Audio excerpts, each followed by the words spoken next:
매일 쏟아지는 경제 뉴스, 거기에 얽히고 설킨 수많은 지표들 때문에 머리 아프셨던 적 있으시죠? 사실 저도 가끔 헷갈리거든요. 오늘 이 복잡한 핵심 경제 지표들이 도대체 무슨 의미인지 직관적인 자료 해설을 통해서 아주 속 시원하게 해독해드리겠습니다. 바로 시작해볼까요? 경제 뉴스는 왜 그렇게 한 장 외계어처럼 복잡하게만 들릴까요? 이건 비유하자면 우리가 비행기 조종석에 처음 앉은 거랑 똑같아요. 조종 훈련도 한 번 안 받았는데 눈앞에 수백 개짜리 복잡한 계기판이 펼쳐져 있는 거죠.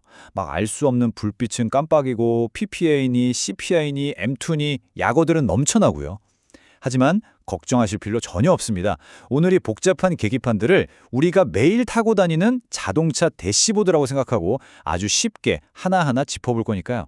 자, 그럼 첫 번째 섹션, 경제 대시보드의 전반적인 지표 탐색하기입니다.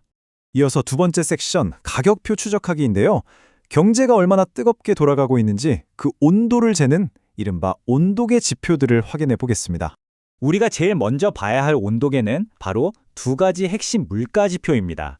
기업의 입장인 생산자 물가지수, 즉 PPI는 쉽게 말해 공장 문을 나설 때의 가격이에요.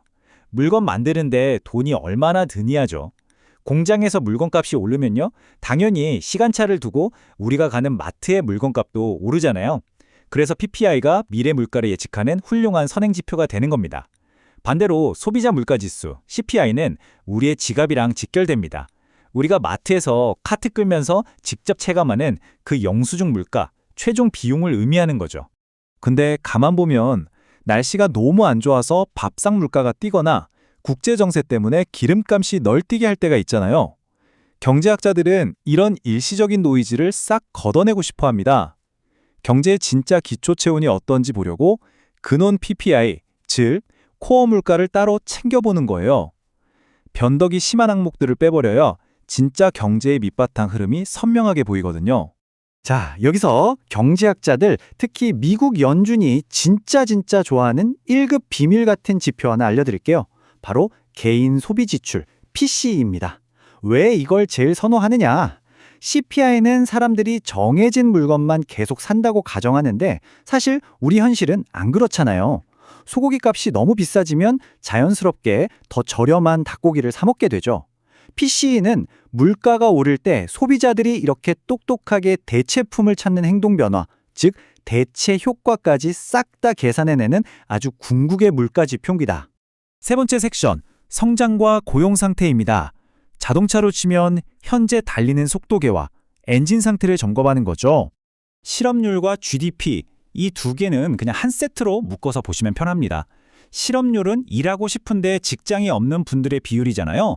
일자리가 줄어들면 사람들은 당장 지갑부터 닫습니다. 그럼 소비가 확 얼어붙고 결국 경제 전반이랑 물가에 큰 타격이 오겠죠.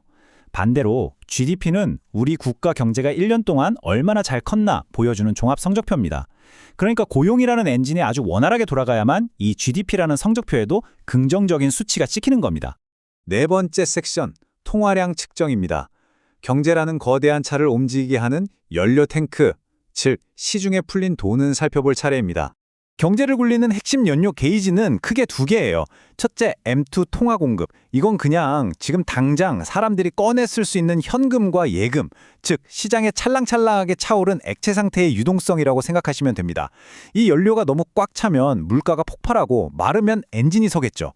둘째는 조정경상수지입니다.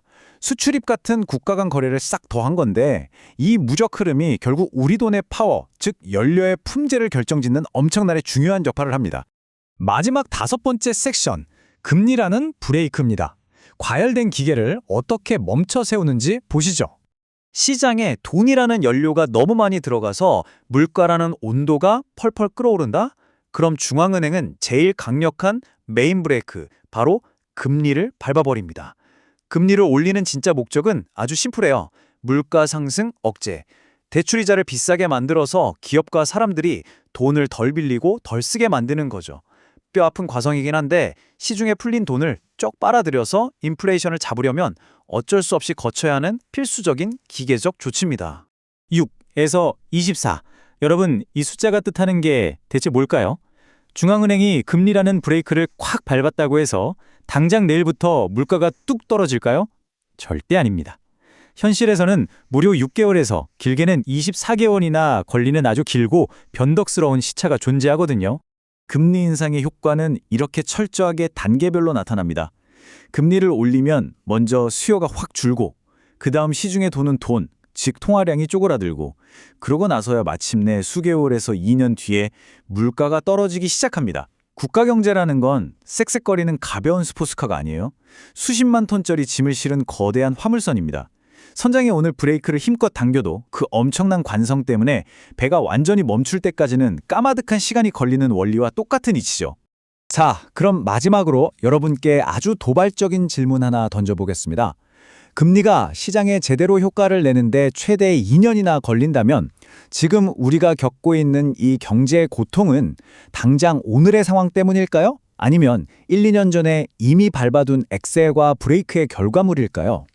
내일 아침 경제 뉴스를 보실 때 오늘 살펴본 이 대시보드의 원리와 기나긴 시차를 꼭 한번 떠올려 보시기 바랍니다.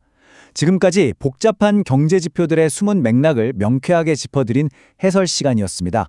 감사합니다.